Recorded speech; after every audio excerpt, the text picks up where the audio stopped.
நண்பர்கள் அனைவருக்கும் வணக்கம். ஆற்றல் என்பது செழுமை, ஆற்றல் என்பது வளமை, ஆற்றல் என்பது ஆரோக்கியம், ஆற்றல் என்பது தன்னுணர்வு அப்படின்னு வச்சுக்கலாம். அப்படிதான் இருக்கு இயல்பு.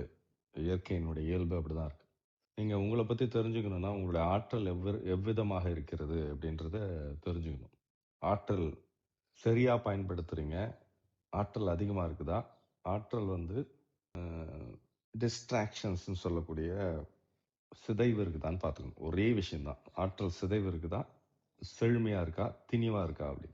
இந்த பிரபஞ்சத்தை புரிந்து கொள்ள வேண்டும் என்றால் ஆற்றல், அதிர்வு, அதிர்வு எண், இது 3 புரிஞ்சுக்கிட்டீங்கன்னா இந்த பிரபஞ்சத்தை புரிஞ்சுக்கலாம். உங்கள் கோரிக்கைகள், உங்களுடைய பிரார்த்தனைகள் உங்களுடைய அதிர்வலையை ஒட்டி இயங்குகிறது. அவ்வளவுதான். இதுதான் சூட்சுமமே. சூட்சுமமே என்னன்னா, நீங்கள் எதுவாக அதிர்வுகளை வெளிப்படுத்துகிறீர்களோ அதுவாக இந்த பிரபஞ்சம் உங்களை ஆக்கும்.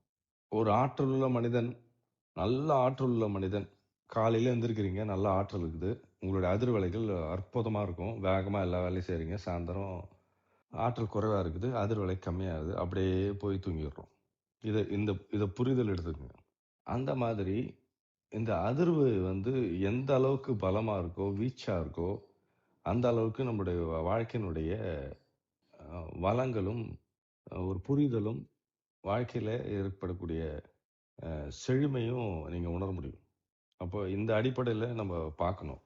அப்போ எந்த அதிர்வலையில வெளிப்படுத்துறீங்க? நான் வந்து ஆரோக்கியமாக இருக்கிறேன், ஆரோக்கியமான அதிர்வலைகள், செழிப்பா இருக்கிறேன், செழிப்பான அதிர்வலைகள், அதே மாதிரி தெய்வீகமா இருக்கிறேன்னு அதிர்வலை வெளிப்படுத்திங்கன்னா அப்படியே உங்களை இந்த பிரபஞ்சம் ஆக்கிடும். இதுதான் வந்து எல்லா மதங்களிலும், எல்லா இனங்களிலும் அடிப்படையில இருக்கிறது. இப்ப வெளியில இருக்கிறது வேற, இது மதங்கள்ல இருப்பது வேற. அப்போ நாம தெரிந்து கொள்ள வேண்டியது என்னன்னா, இந்த ஆற்றலை வந்து எப்படி நம்ம வந்து சரியா பராமரிக்குது, அதிர்வையும் அதிர்வெண்ணையும் எப்படி வச்சுக்கிறது அப்படின்னா, எண்ணம் வந்து ஒரு ஆற்றல். எண்ணம் என்பது ஒரு ஆற்றல்.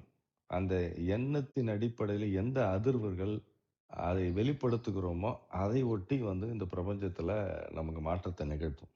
நாம வெகு காலம், வெகு நேரம் நம்மளுடைய இருப்பிடம் என்பது நம்மளுடைய இல்லமாக தான் இருக்குது. வெளியே நிறைய போயிட்டு வரோம், நிறைய விஷயங்களை பண்றோம். அந்த திருநிலையத்தை பாதுகாத்து கொள்ளுதல், பராமரித்தல், பக்குவப்படுத்துதல், போற்றுதல், ஆற்றல் உள்ள களமாக மாற்றுதல், அதுதான் ரொம்ப முக்கியம். இங்க இருந்து நம்ம சென்டிங் மெசேஜஸ். இப்போ நம்ம எதிரில இருந்து எந்த அதிர்வலை இருக்குமோ அந்த அதிர்வலை பிரபஞ்சம் கொடுக்குது அப்படின்னு நம்ம சொல்லிட்டோம். நம்ம வீட்டில் இருக்கிறோம், நம்முடைய வீட்டில் திருநிலையத்தில் இருக்கிறோம். இங்க இருந்து சென்ட் பண்ற மெசேஜஸ், அதிர்வு என்பது டேட்டா, இன்ஃபர்மேஷன், கம்யூனிகேஷன் வச்சுக்கலாம். அதிர்வு என்பது it communicates, it gives data, it has information. எந்த இடத்துல அதிர்வு இருக்குதோ அங்க ஒரு தகவல் இருக்கு. எந்த இடத்துல ஆற்றல் குவிதோ அங்க டேட்டா நிறைய வந்து இருக்குன்னு அர்த்தம், கிரியேட் ஆயிட்டு இருக்குன்னு அர்த்தம். அந்த அதிர்வு ஆற்றலுக்கு முன்னைய நிலை வந்து வெளி, ஏதுமற்ற எல்லாவற்றுக்கும் ஆதாரமா இருக்கக்கூடிய வெளி. இந்த நிலை, இந்த புரிதல் வந்துருச்சுன்னா உங்களுக்கு அற்புதமான மாற்றங்கள் நிகழும். இப்போ இங்க வீட்டில இருந்து நம்ம ஒரு சமிக்கையை சென்ட் பண்றோம், ஒரு மெசேஜ் போடுறோம், வீட்டில இருந்து போடுறோம் அப்படின்னா அந்த மெசேஜ் பிரபஞ்சத்துல ரீச் ஆகி, பிரபஞ்சம் என்பது அப்படியே போய் ரொம்ப தூரத்திற்குலாம் இருக்குது இல்லை. நம்ம வீடு தான் பிரபஞ்சம். நம்ம விட்டு, நம்ம கிட்ட இருந்து ஒரு தாட் உருவாற வரைக்கும் அது என்னோடது. அந்த தாட் வெளியே வந்துருச்சுன்னா அது பிரபஞ்சத்தினுடையது. அந்த அளவுக்கு தான் வித்தியாசமே. பிரபஞ்சம் எங்கேயோ மானத்துல இருக்கிறதுலாம் இல்லை. திரும்ப திரும்ப நம்ம சொல்லியிருக்கிறோம். பிரபஞ்சம் ஒன்று இயங்கா பிரபஞ்சம், இயங்கும் பிரபஞ்சம் அப்படின்றது. லாவோட்ஸ் என்ன சொல்லணும்னா டோ அப்படின்னு வர, இயங்காத பிரபஞ்சத்தை, இயங்கும் பிரபஞ்சத்தை யூனிவர்ஸ் அப்படின்றார். அது அது அது ஒரு புரிதலுக்கு வச்சுக்கோங்க. அப்போ நம்ம வீட்டில இருந்து, நம்ம வீடு நல்லா வளரணும் அப்படின்னா நம்ம வீட்டில இருந்து என்ன அதிர்வலையில போடுறீங்களோ அந்த அதிர்வலை தான் பிரபஞ்சம் உங்க வீட்டை வந்து எ- எப்படி வைக்கணுமோ அப்படி வைக்கும். பிரபஞ்சம் என்பது ஒரு கண்ணாடி மாதிரி. கண்ணாடியில வந்து பூவை காட்டினா பூ தெரியும், உங்களை பார்த்தீங்கன்னா நீங்க தெரிவிங்க. வானத்தை காட்டினீங்கன்னா வானம் தெரியும். எதுவுமே காட்டலைன்னா ஏதும் தெரியாது. இதுதான். அப்போ உங்களுக்கு உங்களுடைய வீட்டினுடைய அதாவது நம்முடைய திருநிலையத்தில் நாம் எந்த மாதிரி அதிர்வலை உற்பத்தி பண்ணுறோமோ அந்த மாதிரி அதிர்வலைகள் பெருகிக்கிட்டே வரும். காலையிலேருந்து சாயந்தரம் வரைக்கும் நாம் என்ன அதிர்வலை வெளிப்படுறோமோ, நைட்டு என்ன அதிர்வலை வெளிப்படுத்துகிறோம், அந்த மாதிரி நம்ம இல்லம் வந்து மாறி வருவதை பார்ப்போம். ஏன் இந்த இல்லத்துக்கு ரொம்ப முக்கியத்துவம் நான் கொடுத்து பேசுகிறேன் அப்படின்னா, அதனால தான் அந்த திருநிலையம்னு கொடுத்துருக்கோம், தெய்வீக இடம் அப்படின்னு.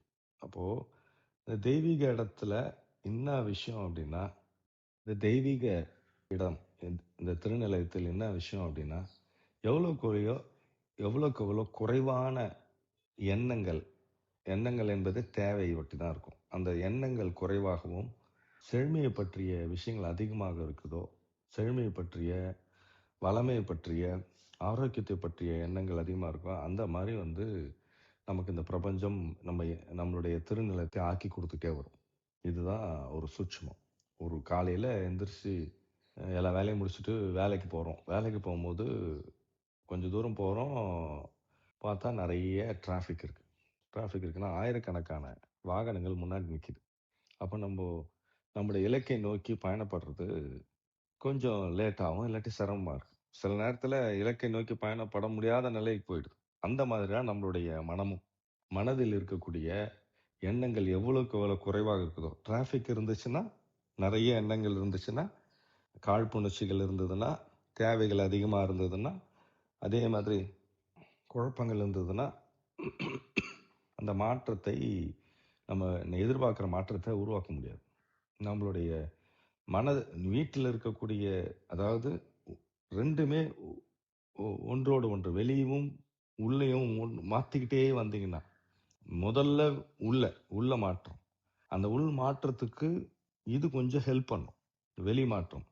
அப்போ இல்லத்தை அதிர்வலைக்கு உள்ளதாக, தெய்வீக தன்மை உள்ளதாக, அதாவது தெய்வீக தன்மைனா என்னுடைய பூஜை அறை மட்டும் தெய்வம் இல்லை, எல்லாமே நம்ம வீட்டில் இருக்கிற டாய்லெட்ல இருந்து எல்லா இடமே தெய்வீகமானதான். அந்த பிரபஞ்சமே தெய்வீகமானதான். அப்போ நீங்க பார்க்கும் விதத்தை மாற்றிக்கொள்ளும் பொழுது குறைந்த அளவிலான என்ன என்ன முரண்கள் இல்லாத ஒரு இல்லம் அற்புதமா வளர்வதை நம்ம பார்ப்போம்.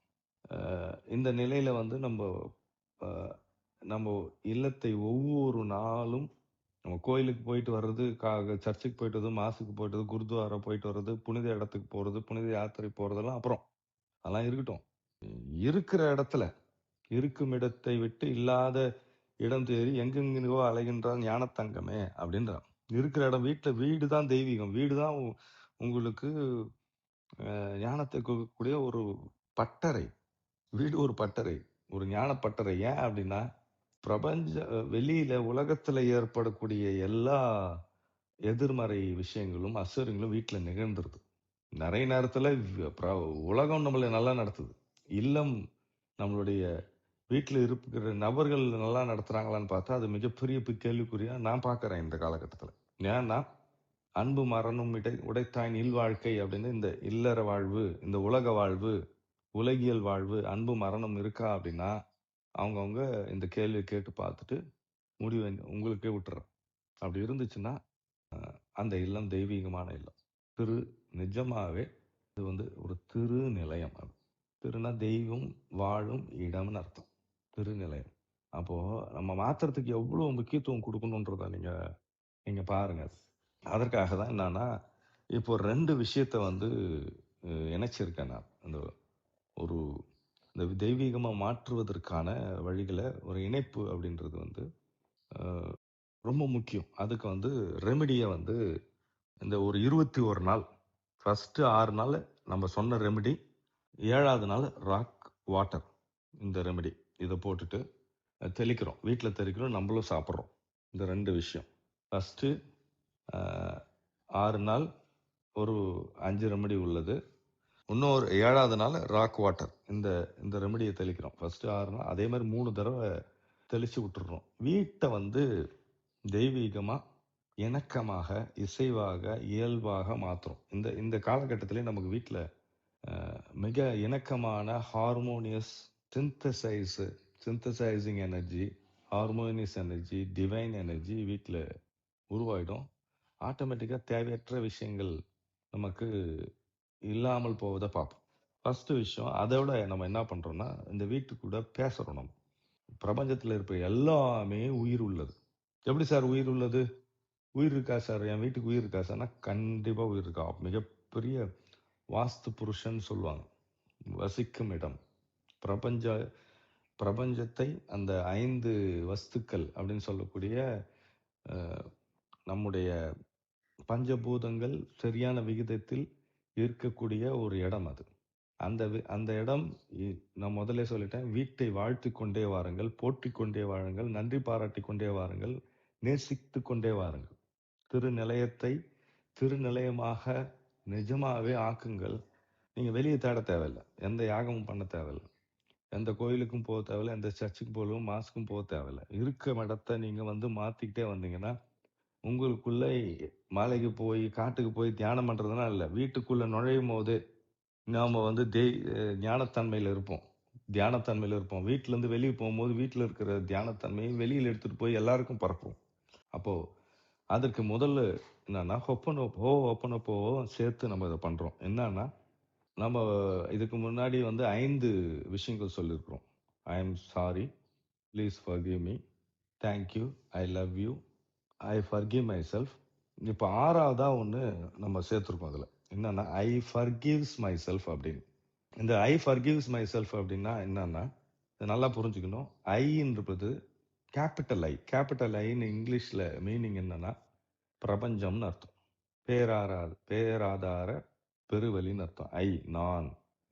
ஈகோ நான்ன்றது நான், ஈகோவற்ற நான்ன்றது நான். ஐ ஃபர்கிவ்ஸ்னா மூன்றாம், அதாவது இந்த பிரபஞ்சம். ஃபர்கிவ்ஸ்ன்றது இங்கிலீஷ்ல வந்து நம்ம அந்த கிராமர்ல சொல்லுவாங்க, மூன்றாம் தேர்ட் பர்சன் சிங்குலர்னு சொல்லக்கூடியதான் எஸ் போடணும். அப்போ இங்க என்ன பண்ணணும், ஐ வந்து பிரபஞ்சமாக இருக்கிறது. ஃபர்கிவ்ஸ் மை செல்ஃப்னா பிரபஞ்சம் என்னை மன்னித்து விடுகிறது, மன்னித்து விட்டது. பிரபஞ்சம் என்னை மன்னித்து விட்டது அப்படின்னு சொல்றது. இது 6வது. I am sorry. நம்ம ஐ எம் சாரின்னே கேட்க மாட்டோம் நிறைய இடத்துல. அது ஓப்பனை போல நம்ம ஆளுங்க, நம்ம நண்பர்கள் அனைவரும் இதை ஃபாலோ பண்ணி பெரிய லெவலில் ரிசல்ட்ஸ் எடுத்திருக்காங்க. I am sorry, please forgive me. அதுக்கப்புறம் தேங்க்யூ, நன்றி சொல்றது. அதுக்கப்புறம் ஐ love you, I forgive my self, என்னை நான் மன்னித்து விடுகிறேன். இந்த இந்த ஸ்டேட்மெண்ட் ரொம்ப ரொம்ப ரொம்ப ரொம்ப ரொம்ப ரொம்ப முக்கியம். அதே மாதிரி ரொம்ப ரொம்ப ரொம்ப முக்கியம் வந்து அடுத்த ஒரு ஸ்டேட்மெண்ட். 6மே முக்கியமானது. இந்த 2த்தையும் நம்ம தவற விட்டுறோம். அதாவது நம்ம ஏற்றுக்கொள்வதும் நம்மை குற்றம் இல்லாமல் குற்றவாளியாக ஆக்காமல் இருப்பதும் ரொம்ப முக்கியம். ஐ ஃபர்கிவ்ஸ் மை செல்ஃப். இதுல மிக முக்கியமானது என்னன்னா 6 விஷயமும் இந்த இந்த 6 ஸ்டேட்மெண்ட்டுக்கு மையமா இருக்கிறது அன்பு. அன்பு என்பது மிக மிக முக்கியமானது. அன்புதான் இன்ப ஊற்று, உலக மகா சக்தின்னு சொல்றாங்க. அதுக்கு மேல நன்றி உணர்வு, அன்புணர்வு, நன்றி உணர்வு. இந்த நன்றி உணர்வும் நண்புணர்வும் சேர்ந்துதான் அப்போ இதுல வந்து மிகப்பெரிய விஷயம் வந்து நடந்திருக்கு உலகத்துல. நிறைய மாற்றங்கள் நிகழ்ந்திருக்கு. நமக்கே நிறைய மாற்றங்கள் இருக்கு. இப்போ என்ன பண்ண போறோம் அப்படின்னா, இதை வைத்துக்கொண்டு இந்த இது ஐ ஃபர்கிவ்ஸ் மை செல்ஃப் அப்படின்ற ஸ்டேட்மெண்ட் 6வதா நம்ம சேர்த்துருக்கோம். பிரபஞ்சம் என்னை மன்னித்து விட்டது, பிரபஞ்சம் என்னை மன்னிக்கிறது. இது வந்து ரொம்ப முக்கியமானது. விஷயம் என்னன்னா, நமக்குள்ள இருக்கிற சப்கான்ஷியஸ்ல இருக்கிற அடி ஆழத்துல இருக்கிற நிறைய பிரச்சனைகளை தீர்க்க வல்லது. ரொம்ப முக்கியம். ஐ ஃபர்கிவ் மை செல்ஃப்னா என்னை நான் எந்த நிலையிலும் குற்றவாளியாக என்னை நான் பார்க்க மாட்டேன்றது ரொம்ப முக்கியம். இதை வந்து இந்த 6ஆ மாத்திருக்கிறோம் நம்ம. இதை பயன்படுத்தி பாருங்க, மிகப்பெரிய மாற்றத்தை இது உருவாக்கும்.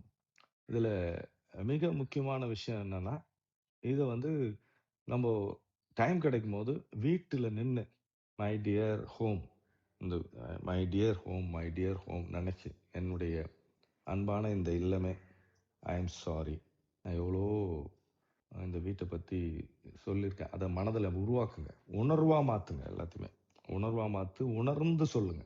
உணர்ந்து சொல்லி, அதாவது 100 108 தடவை 1008 தடவை சொல்லணும்னு அவசியம் இல்லை. உணர்ந்து ஒரே ஒரு தடவை சொன்னால் கூட போதும்.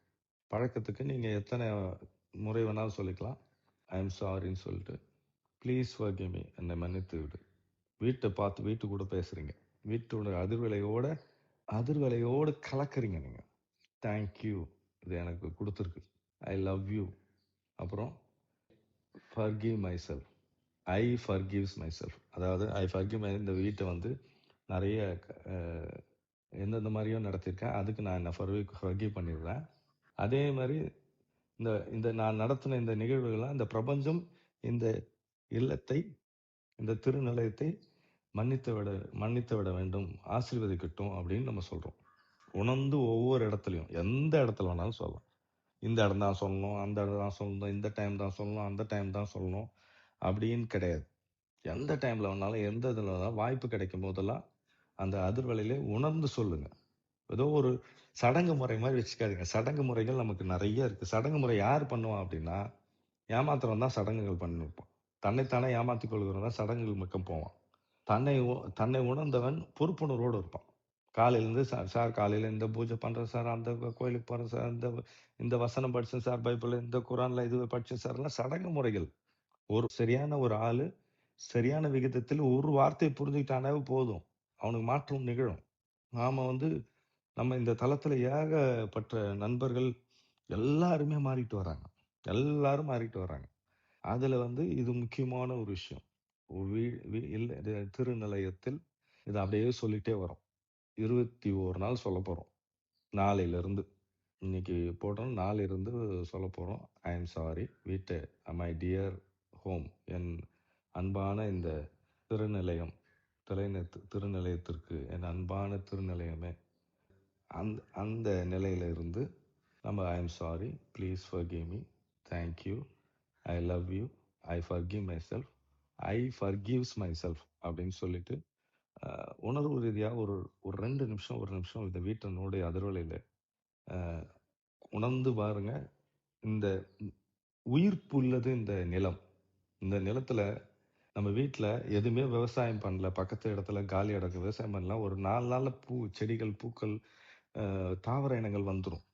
உயிர்ப்பு இருக்கிறது உங்க கூட ஆக்டிவேட் பண்ணிடும். உடல்ல வீட்டில் இருக்கிற எந்த விதமான அதிர்வலைகள், நமக்கு பொருந்தாத அதிர்வலைகள் என்பது இருக்கவே இருக்காது. எல்லாமே பொருத்தமாக, பூர்த்தியாக, மகிழ்ச்சியாக, இசைவாக இணைந்த ஒரு விஷயம் இருக்கும். இதுக்கு ஒரு காம்பினேஷன். என்ன காம்பினேஷன் அப்படின்னா, red chestnut, Aspen, walnut, graph apple, sweet chestnut. Red chestnut, Aspen, walnut, graph apple, sweet chestnut. இந்த 5 காம்பினேஷன் ஃபர்ஸ்ட் 6 நாள் காலையில் மாலையில் ஒரு குறைஞ்சபட்சம் ஒரு 6 மணி நேரம் கேப் இருக்கட்டும். ஒரு தடவை தெளிச்சிங்கன்னா 2வது தடவை 6 மணி நேரம் கேப் இருக்கட்டும். ரெட் செஸ்னட் என்பது உங்களுக்கு தெரியும், வீட்டில் இருக்கிற தேவையற்ற அதிர்வலைகளை கட் பண்ணுறது. ஆஸ்பன்றது தேவையற்ற எண்ணெய் தொகுப்புகள் வீட்டில் இருக்கும், அது எல்லாத்தையும் ஜீரோ பண்ணுறது. வால்நட் என்பது எந்த விதமான அதிர்வலையிலும் ஒட்டுமொத்தமாக இணைத்து அதை மாற்றம் பண்ணுறது. அதுக்கப்புறம் கேப் ஆப்பிள் என்பது ஒருங்கிணைத்தல், வீட்டில் இருக்கிற தேவையற்ற அதிர்வலைகளை கட் பண்ணி தூய்மை பண்ணுவது, பியூரிஃபை பண்ணுறது. ஸ்வீட் செஸ்னட் என்பது பிரபஞ்சத்திற்கும் இந்த இல்லத்துக்கும் ஒரு இணைவை ஏற்படுத்துது. மிக பிரம்மாண்டமான ஒரு மாற்றத்தை இது நம்மளுடைய இல்லங்களில், நம்மளுடைய திருநிலையங்களில் நிகழ்த்த போகுது. ஏன் அப்படின்னா, ஒட்டுமொத்தமாக நமக்கு பாதுகாப்பையும், செழிப்பையும், புனிதத்தையும், வளத்தையும், செல்வாக்கையும், புகழையும் தரக்கூடிய காம்பினேஷன் அது. இந்த காம்பினேஷனில் நம்ம வந்து ரெமெடி தெளிச்சிட்டு, ரெமெடியை வந்து ஸ்ப்ரே பண்ணிவிட்டு, இல்லாட்டி நம்ம எடுத்துக்கிட்டு ஒரு 21 நாள் ப்ராக்டிஸ் பண்ணுங்க. எடுத்துக்கிட்டு ஸ்ப்ரே பண்ணிவிட்டு இந்த ஒப்பனை போவை நம்ம சொல்கிறோம். குறைஞ்சபட்சம் ஒரு தடவைனா சொல்லுங்கள் ஒரு நாளைக்கு. வீட்டினுடைய அதிர்வலையோட இணக்கமாக உட்காந்து நன்றி பாராட்டுங்கள். இந்த இல்லத்துக்கு நன்றி பாராட்டுங்க. இங்கேருந்து தான் எல்லாவற்றையும் பெறுறோம். நம்ம எல்லாத்தையும் வேலைக்கு போகிறோம், ஆரோக்கியத்தில் இருக்கிறோம், செல்வாக்கு கொடுக்குது, பணத்தை கொடுக்குது, அறிவை கொடுக்குதுன்னும் போது நம்ம எப்படி வைத்துக்கொள்ளணும்னு பாரு. யாருன்னா ஒருத்தருக்கு நல்லது சொல்லணும் அப்படின்னா, நல்லது செய்யணும் அப்படின்னா, நீங்கள் ஒரு வாரம் அதை ப்ராக்டிஸ் பண்ணிட்டு இந்த ரெமெடியை கொடுத்து அவங்க வீட்டில் தெளிக்க சொல்லுங்கள். அவங்கள சாப்பிட சொல்லுங்கள். இந்த ஓப்பனை சொல்ல சொல்லுங்கள். சின்ன விஷயம்தான். நம்மளுடைய நண்பர்கள் நீங்கள் முதல்ல அனுபவப்படுங்க. அனுபவப்படும் போது மிகப்பெரிய மாற்றங்கள் நிகழ்வதை நீங்கள் பார்ப்பீங்க. இந்த திருநிலையமாகிய என்னுடைய உடல் இருக்கும் வீடாகிய இல்லமாகிய திருநிலத்தை பாதுகாக்க வேண்டியது, போற்ற வேண்டியது, தெய்வீகமாக மாற்ற வேண்டியது என்னுடைய கடமை. நான் தெய்வீகன். என் இல்லம் ஒரு திருநிலையம். நன்றி.